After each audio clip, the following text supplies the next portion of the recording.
乡亲啊，过来这件是这个南投市长呼吁市民一定要做好着粪扫的分类，因为南投市公所的转运粪扫车驶到这个焚化炉，去互抽查出讲有掺染着回收物，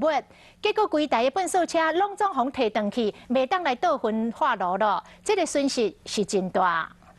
南投市公所的粪扫车伫焚化炉抽验的时，发现粪扫当中有回收物，所以规台粪扫拢互退回。清洁队员只好来找资源回收物。南投市公所表示，互退回造成的影响和损失是真大。退运退了20吨，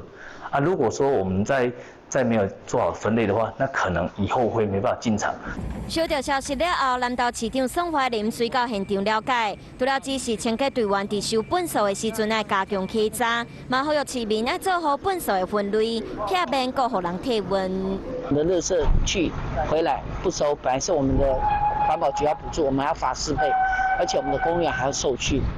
清洁队讲，粪扫若用退运，市公所就要开搁较侪钱来处理。呼吁民众抓类的便当盒仔是回收品，食过了后就要先用水冲过再来回收。